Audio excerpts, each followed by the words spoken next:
الذي يأتي إليها الناس من كل فج عميق للتوبة. الصلاة والسلام على من لا نبي بعده وعلى آله وأصحابه ومن والاه. أما بعد.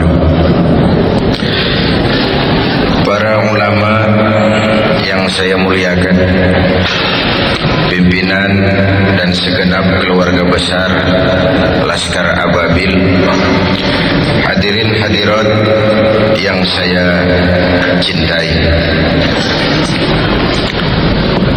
Alhamdulillah, malam ini kita dapat bertemu dan berkumpul di rumah Allah yang mulia ini. Dan kali ini syukuran 2 tahun sudah Laskar Ababil berkiprah di tengah masyarakat, sekaligus memperingati Isra dan Mi'raj. Saya ingin mengambil satu cuplikan kecil dari peristiwa Isra dan Mi'raj dalam konteks situasi yang kita rasakan saat ini. Pada saat perjalanan Isra dimulai,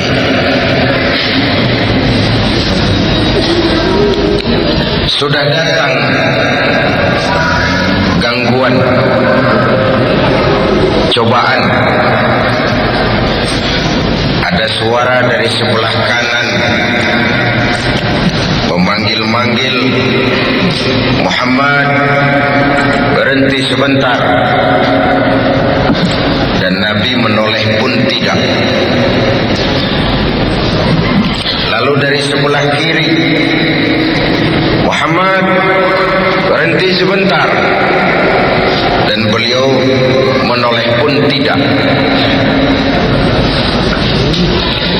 Selamat dari kanan, selamat dari kiri, dari arah depan. Konkret, tidak cuma suara, tapi ada perempuan tua dengan pakaian menyolok, memanggil-manggil, Muhammad, berhenti sebentar. Menoleh pun tidak. Kata malaikat Jibril, untung saja kau tidak menoleh Muhammad. Memangnya kenapa Jibril? Panggilan sebelah kananmu itu suara Yahudi. Kalau kamu menoleh, umatmu akan cenderung kepada Yahudi. Siapa Yahudi itu? Zionis. Zionis itu siapa? Israel. Israel itu siapa? Amerika kecil. Amerika itu siapa? Israel besar.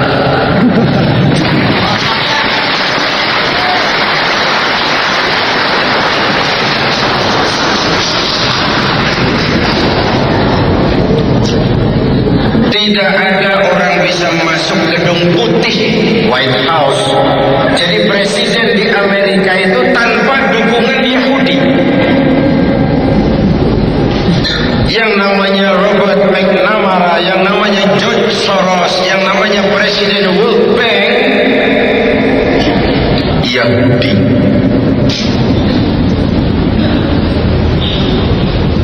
Ketika diundang ke Amerika, saya sempat mampir di kantor pusat Yahudi di Washington.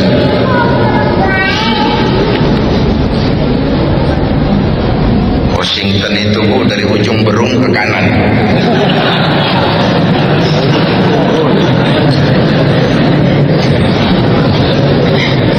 Saya cuma kepengen belajar kenapa sih Yahudi itu begitu dominan di Amerika. Ada dua catatan saya dari kantor Yahudi itu. Pertama, solidaritas antar mereka luar biasa. Bahwa Yahudi kikir, Yahudi pelit, Yahudi keras kepala, itu kepada dunia luar. Tapi antar mereka terjadi solidaritas yang luar biasa. Ini yang kita harus belajar. Yang kedua dalam perjuangan, nah ini penting, Yahudi konseptual, tidak mementingkan orang, tapi mementingkan konsep. Yang jadi presiden boleh orang Demokrat, boleh orang Republik, mau namanya Bill Clinton, mau namanya George W. Bush, yang penting konsep kita yang dipakai. Ini strategi Yahudi. Kan lain dengan kita yang penting orang punya konsep atau tidak, naik saja dulu, nanti sampai di atas bengong.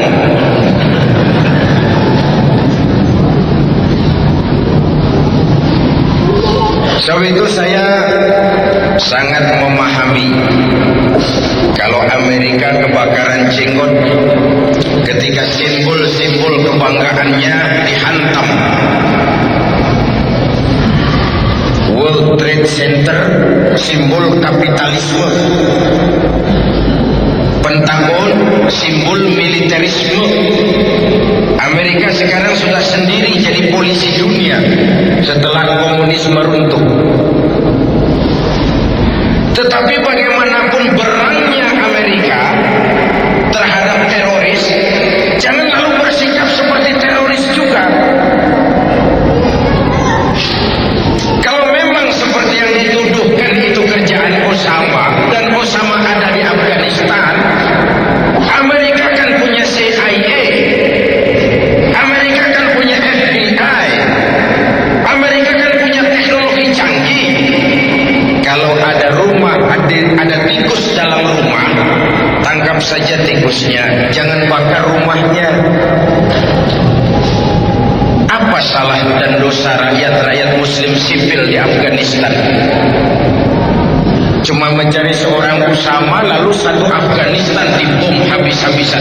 Itu lebih teroris dari yang teroris.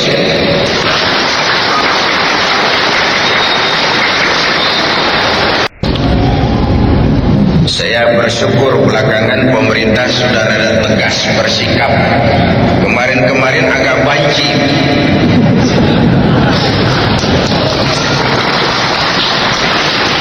Maklum, itu pinternya Amerika, dikasih bantuan. Bos, negara manapun di dunia ini, jikalau dia sudah mau terima bantuan Amerika, bersiaplah menerima tangan-tangan Amerika di negeri ini.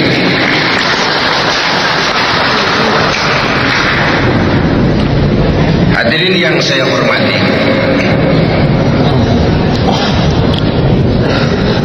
panggilan Yahudi. Apa lalu Laskar Ababil harus mendaftarkan diri berangkat ke Afghanistan? Silakan. Saya hargai kalau mau. Tapi kalau tidak pun, di Indonesia ini masih sangat banyak hal-hal yang harus kita hadapi dengan jihad. Berani boleh, tapi jangan nekat. Berkorban siap, tapi jangan konyol. Itu prinsip. Kalau situasi medan tidak tahu, pengalaman perang nggak punya, lalu berangkat, kan setor nyawa namanya. Berani boleh, jangan nekat.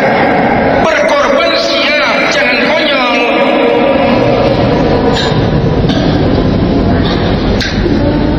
Hadirin yang saya hormati, panggilan Yahudi. Lalu sebelah kiri panggilan Nasrani. Nasrani itu Kristen. Siapa mau bantah bahwa kristenisasi juga jalan di Indonesia ini? Kalau di Jawa Barat itu dipola lewat Yayasan Kinasih yang dipimpin oleh Nyonya Radius Prawiro. Dari situ pola kristenisasi Jawa Barat diolah mulai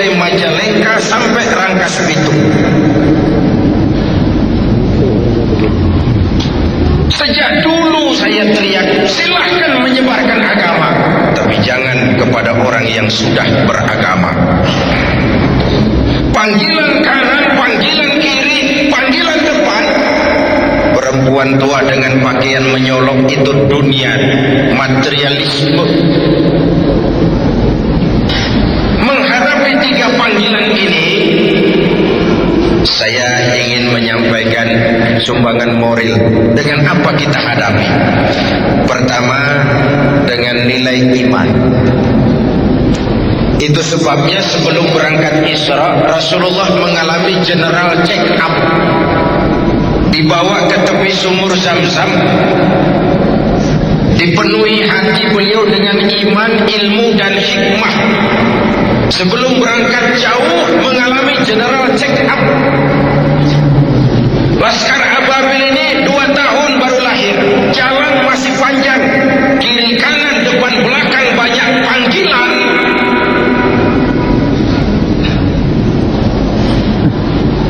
Jangan sampai rapuh di tengah jalan karena jalan masih panjang. Hancurkan tempat judi, dapat jatah, tenang.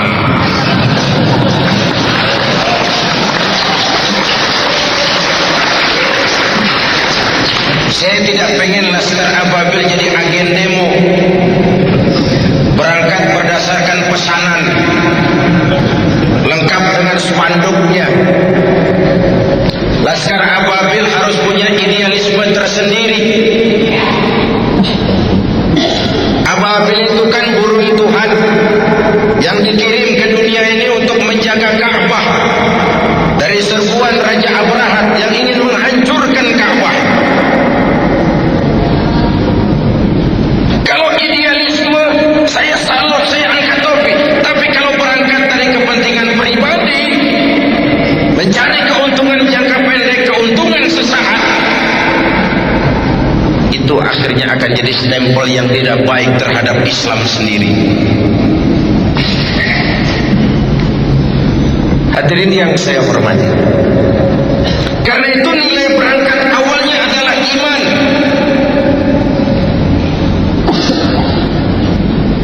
Selama ini SDM kita cuma pada pengisian otak, hati sering kosong. Akhirnya muncul ketidakseimbangan. Lahir orang-orang pintar tapi jauh dari benar. Indonesia kita bangkrut, Indonesia kita terpuruk, Indonesia kita sakit sekarang ini karena diurus orang-orang yang pintar, cuma sayang tidak benar.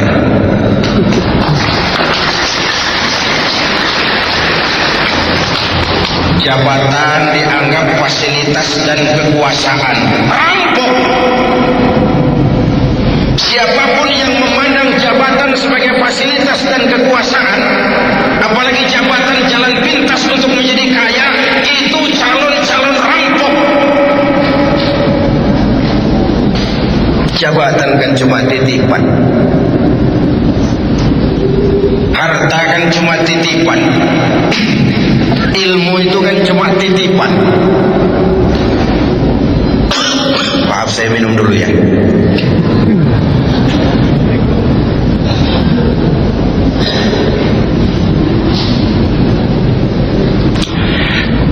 Sampai mana tadi?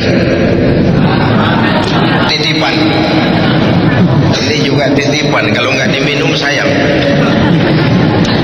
Titipan. Bagaimana harus disikapi? Pertama, titipan harus dijaga baik-baik. Pak Zainuddin, saya titip mobil ya. Silakan. Waktu mobil diambil, kacanya pecah, knalpotnya hilang, bempernya penyok.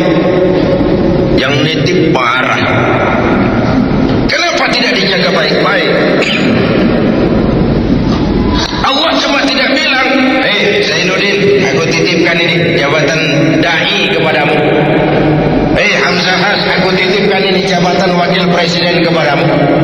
Hei Megawati, aku titipkan ini jabatan presiden kepadamu." Titipan, bukan milikmu.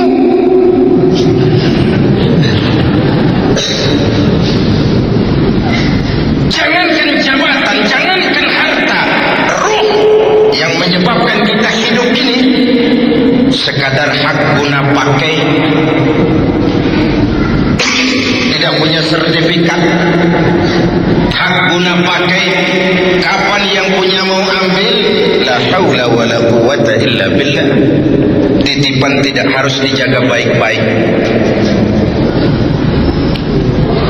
Makanya biarkan presiden jadi presiden, biarkan wakil presiden jadi wakil presiden. Maksudnya apa? Presiden itu tidak punya anak, yang punya anak Megawati. Saya khawatir kalau presiden punya anak, nanti anak presiden ikut ngacak-ngacak negara jadi warga istimewa seperti pengalaman yang lalu.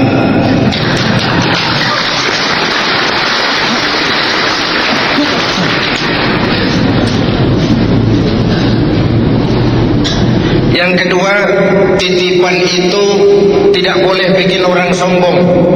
Betul?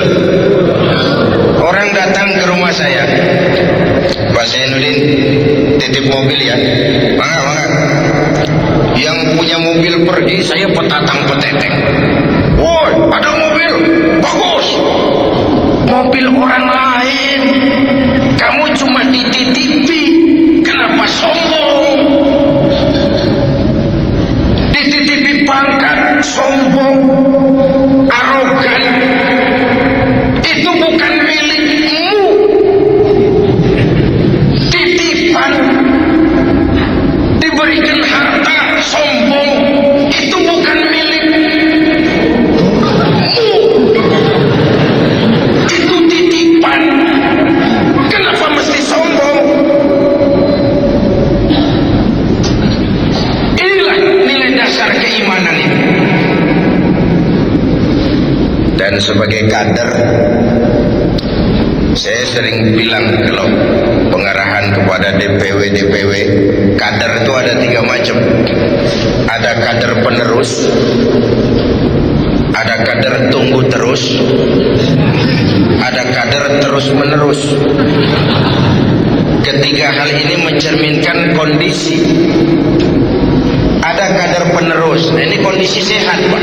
Demokrasi berjalan di tubuh organisasi. Orang-orang serakah nggak ada. Patah tumbuh, bahkan belum patah sudah berganti. Bukan nu eta keneh. Sudah 7 periode jadi anggota DPR nggak mau turun-turun. Liar. Lain nu eta keneh. Kader berjalan, organisasi menggelinding. Ini namanya kader penerus. Saya suka merenung. Kita ini 4 kali punya presiden. Semua berakhir dengan su'ul khotimah. Dari segi politik, apa tidak bisa pemimpin-pemimpin kita itu menikmati hari tuanya dengan tenang, jauh dari hujatan, tetap dalam anggukan dan simpati rakyat? What's wrong? 4 kali punya presiden, semua berakhir su'ul khotimah. Yang 2 kelamaan, yang 2 sebentar benar. Bung Karno 20 tahun mimpin Indonesia, Pak Harto 32 tahun, Pak Habibie 2 tahun, Gus Dur kurang. What's wrong? Ternyata memang pemimpin yang baik bukan hanya tidak bermasalah di masanya, tapi tidak meninggalkan masalah sesudahnya. Jangan meninggalkan bom waktu.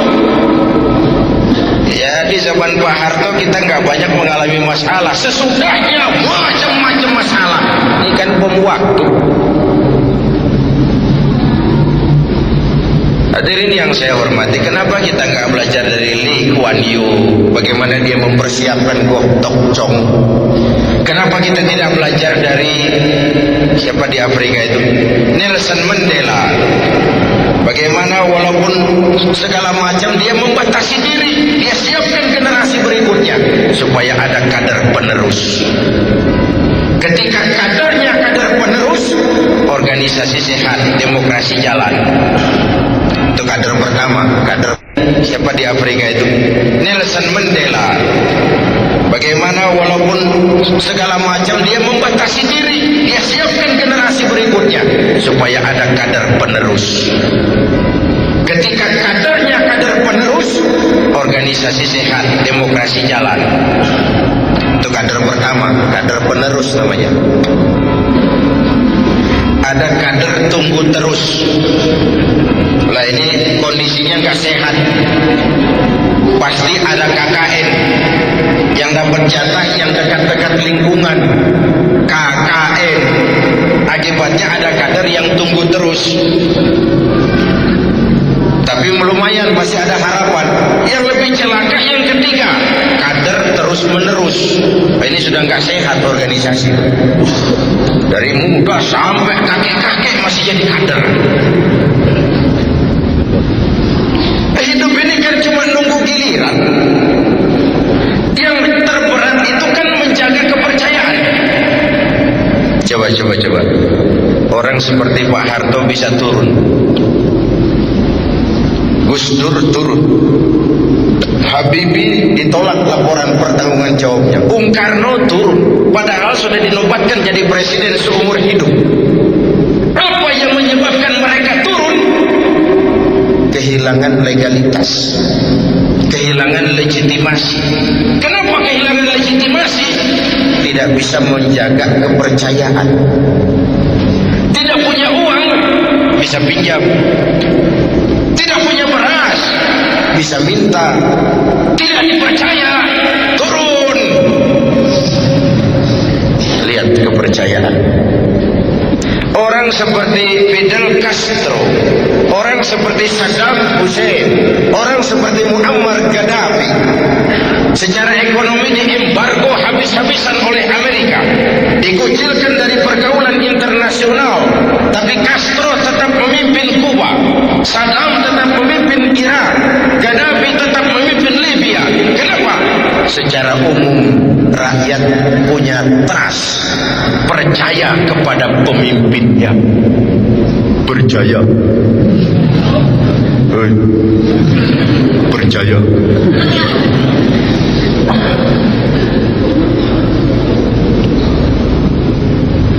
Karena itu menjaga kepercayaan itu penting. Sekali kita kehilangan kepercayaan, akan sulit tegak lagi. Benang basah itu sulit sekali untuk ditegakkan. Dan kader adalah iklan. Hadirin yang saya hormati, ini kiat pertama. Menghadapi panggilan kanan, kiri, depan, belakang, mantapkan keimanan. Berjuang karena iman. Berpolitik untuk kepentingan agama, bukan menggunakan agama demi kepentingan politik.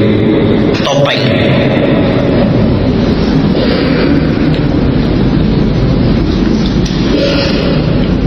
Yang kedua, tetap teguh menjaga kebersamaan, solidaritas, kekompakan dan keutuhan, menghargai perbedaan. Jangan perbedaan dianggap sebagai permusuhan.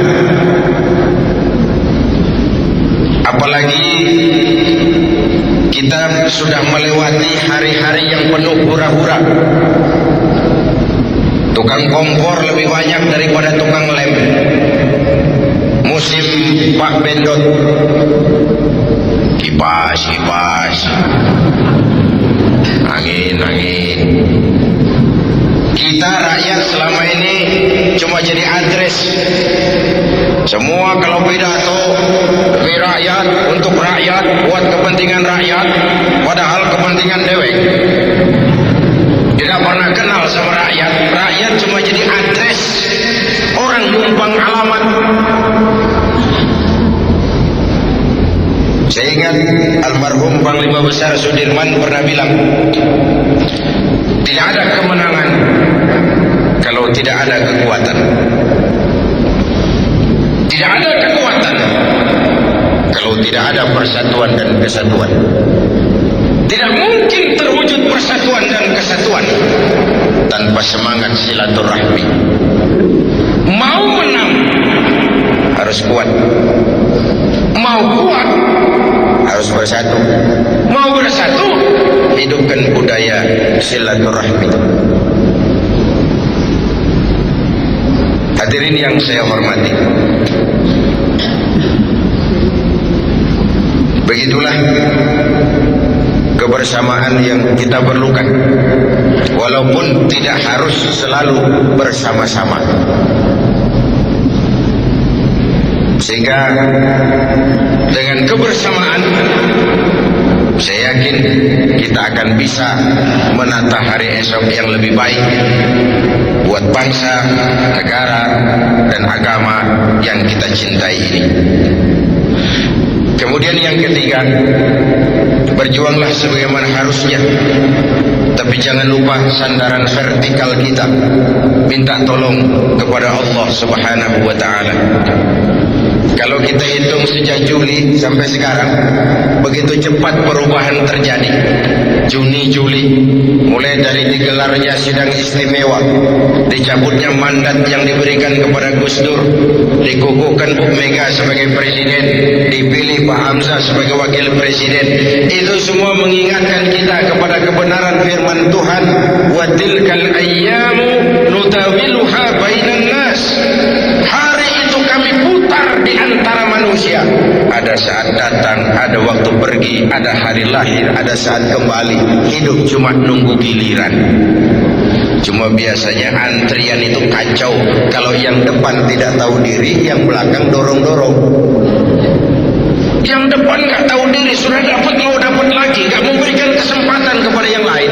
Wajar yang belakang lalu dorong-dorong. Kacaulah barisan.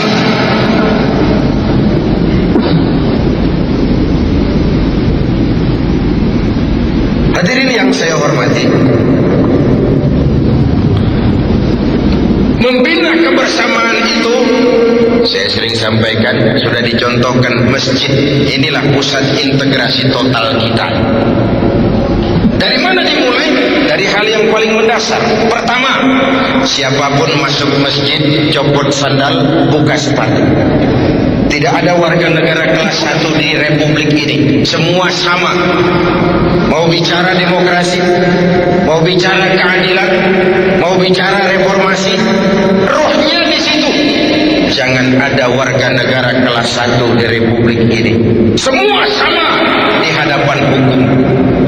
Kenapa muncul street justice, pengadilan jalanan, maling motor tangkap, bakar?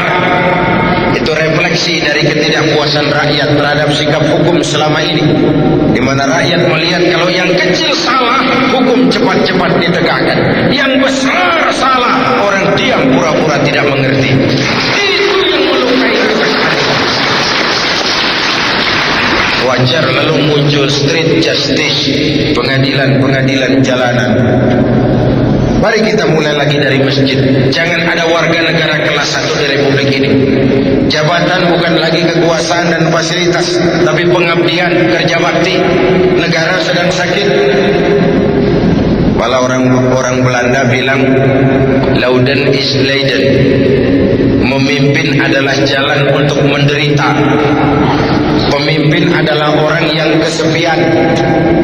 Di dunia diikat dengan berbagai macam aturan, di akhirat akan dibuka perkaranya yang besar-besar.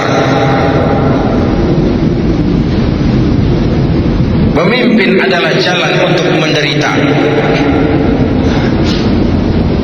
Hadirin yang saya hormati, sudah copot sendal? Sudah Pak. Sudah buka sepatu? Sudah. Ayo masuk ke dalam. Kalau sudah masuk ke dalam sini, yang datang dari utara menghadap ke arah kiblat, yang datang dari timur, dari selatan, dari barat menghadap semua ke arah kiblat. Coba lihat. Bukan soal dari mana kau datang, tapi satu arah menghadap. Bukan soal dari mana kau datang, tapi satu komitmenmu. Bung, saya pengusaha, tapi saya muslim. Bung, saya pengacara, tapi saya muslim. Bung, saya tentara, saya muslim. Jangan dibalik, saya muslim tapi saya pejabat. Saya pejabat tapi saya muslim. Jangan saya muslim tapi saya pejabat. Nanti Islamnya disuruh membenarkan, menjadi legalitas dari penyelewengannya. Hadirin yang saya hormati, itu yang oleh Abdu dikatakan ana muslimun qabla kulli syai'. Sebelum berbuat apapun saya sadar saya muslim. Saya teknokrat, tapi saya muslim. Saya polisi, tapi saya muslim. Suap, saya memang tentara, tapi saya muslim. Saya memang pejabat, saya muslim. Saya memang perlu uang, tapi saya muslim. Sudah menghadap ke arah kiblat semua? Sudah. Ayo selenggarakan sholat berjamaah. Laksanakan hidup bersosial, bermasyarakat, berbangsa, bernegara. Bagaimana caranya?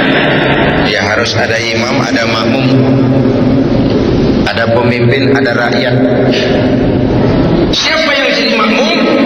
Siapa saja. Makmum sih sekedar ikut. Silakan ngaji sama kiai manapun, tidak ada pemilihan makmum. Makmum siapa saja boleh, tapi tidak tiap orang boleh jadi imam. Kenapa? Karena imam mau memimpin orang banyak. Kalau imam bodoh, makmum dungu, hancur sholat.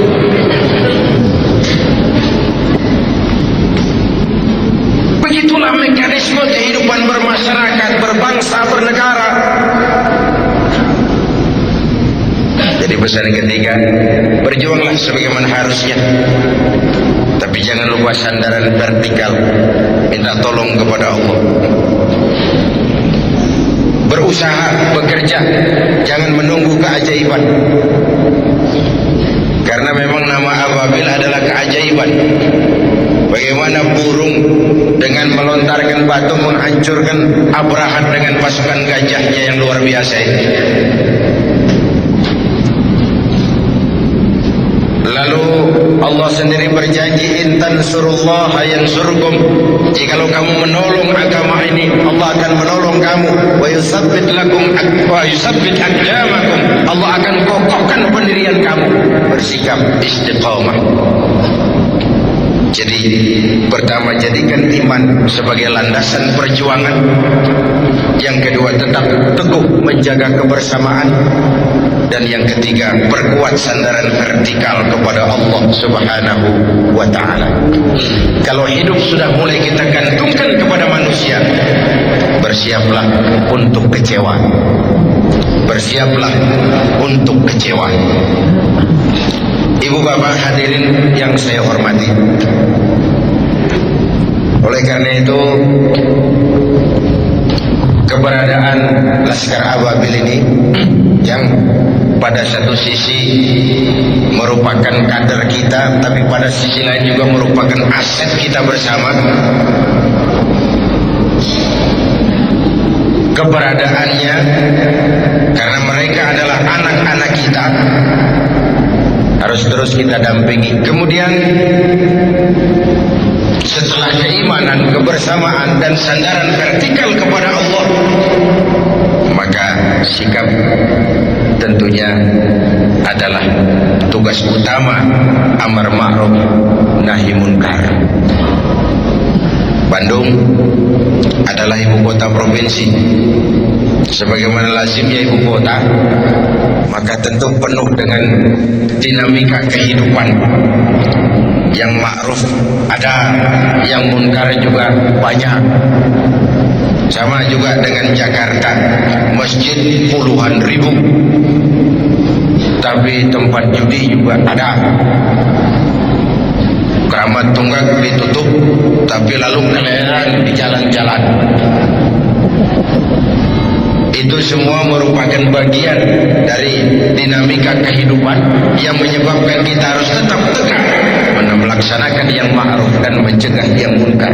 Dan jangan lupa, amar ma'ruf lebih mudah daripada nahi munkar. Mencegah kemungkaran, apalagi kalau kemungkaran itu dilakukan oleh orang yang punya kekuasaan, maka kita akan menghadapi berbagai macam resiko. Tapi sekali kaki melangkah ke depan, jangan surut mundur ke belakang. Luruskan niat. Saya ingin tegak melaksanakan yang ma'ruf dan mencegah yang munkar untuk kemaslahatan bangsa. Sebab apa? Indonesia ini, saya pernah beri contoh seperti kapal laut yang besar. Penumpangnya tidak sama. Ada yang kelas 1, kelas 2, ada yang di dek, ada yang di bawah. Penumpang yang di bawah, kalau perlu air harus ke atas. Tiba-tiba dia berpikir, kenapa jauh-jauh ke atas, air cuma dibatasi dinding kapal, saya bor saja kapal ini, nanti air masuk. Dan ini kamar-kamar saya, sudah saya bayar dengan uang saya, yang ngebor juga saya, orang lain jangan ikut campur. Kalau dibiarkan dinding kapal dibor, bocor kapal, air mulai masuk. Mula-mula sedikit, makin lama makin banyak makin sulit dikendalikan. Akhirnya kapal oleng, miring, lalu tenggelam. Saya tanya, kalau kapal tenggelam, apa yang mati cuma yang ngebor kapal saja? Seluruh penumpang kapal ikut tenggelam karena satu orang ngebor. Indonesia ini kapal besar, korupsi ngebor, maksiat, munkarat, kebatilan, kezaliman ngebor kapal. Kalau kapal tenggelam, seluruhnya akan ikut binasa. Begitulah Indonesia kita. Kan kadang-kadang ada orang nih, sudahlah kamu jangan main judi, biar saja. Yang judi saya, pakai uang saya, mainnya di rumah saya. Kenapa kamu pusing? Yang mabuk saya, yang beli minuman saya, mabuknya di rumah saya. Urusan apa dengan kamu? Iya, yang judi kamu, yang mabuk kamu, yang zina kamu, tapi judi, mabuk, maksiat man. Kalau negeri ini banyak maksiatnya, Allah murka, turun gempa bumi. Yang mampus bukan cuma kamu, monyong. Seluruh penumpang kapal ikut tenggelam di dalamnya. Seluruh keluarga besar Laskar Ababil. Begitulah Anda kalau melihat maksiat munkar, ini orang mau ngebor kapal, harus dicegah. Harus dicegah dengan cara yang santun, sehingga melahirkan rasa refleksi dengan tujuan mengajak bukan mengejek, merangkul bukan memukul, menyentuh bukan menyinggung. Sebab kalau yang ma'ruf tidak ditegakkan, yang munkar berjalan terus, nanti akan samar mana yang ma'ruf mana yang munkar. Ketika samar, pergeseran nilai terjadi. Yang munkar dianggap ma'ruf, yang ma'ruf malah menjadi munkar. Celakalah kita kalau masyarakat sudah mengarah ke arah suasana yang seperti itu. Jadi oleh karenanya, saya hanya menyampaikan 3 hal ini saja. Pertama, luruskan niat, jernihkan hati. Karena Allah saja saya bergabung di Laskar ini. Tidak terbebani oleh target kepengen jadi sesuatu. Maka lillahi yatim wa maka li ghairillahi yanhadim. Kata Imam Ibn Ruslan, yang karena Allah akan sampai kepada tujuannya, yang tidak karena Allah bakal kandas di tengah jalan. Kita lihat saja sejarah ini. Ada yang muncul begitu cepat, tahu-tahu nukik lagi, selesai. Luruskan hati, jernihkan niat. Yang kedua, jaga kekompakan, kebersamaan, karena perjuangan ke depan semakin berat. Yang ketiga, tetap punya sandaran vertikal kepada Allah. Catatannya, bersikaplah istiqamah dalam menegakkan yang ma'ruf dan mencegah yang munkar. Terima Terima kasih. Selamat bermilad yang kedua. Semoga senantiasa dalam perlindungan Allah. Usikum wa nafsi bitaqwallah. Wassalamualaikum.